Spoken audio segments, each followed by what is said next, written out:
Kita nyo po ilang araw na ito. Isang linggo na po yata mga nakababad sila. Yan yung iba may mga kalyos na. Ayan o. Tsaka tumubo na sila. Tumutubo na sila. Ayan o.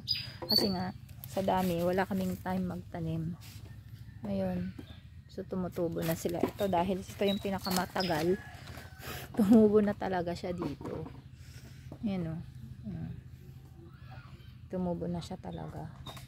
Ito, nababasa sila ng ulan. So, hindi ito nakababad. Dahil lang sa ulan.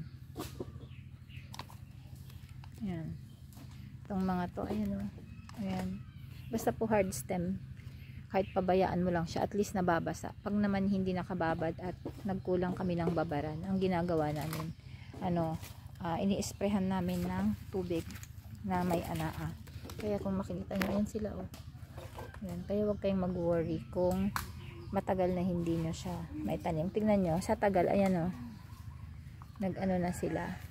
Ayan oh. Pero kung, ayan oh, parang inamag na. Makita nyo matagal na. Pero kung makikita nyo, ayan oh.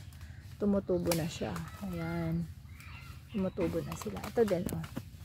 Tumutubo na sila. Pansinin nyo. Ayan.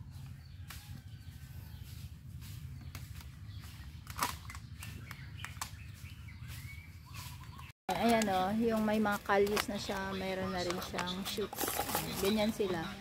Tapos sisidsidin mo para hindi siya matumba-tumba. Ayun na, ayun, ito naman natutumba-tumba sila. Ayan o, nag-shoots na sa tagal. Ayan.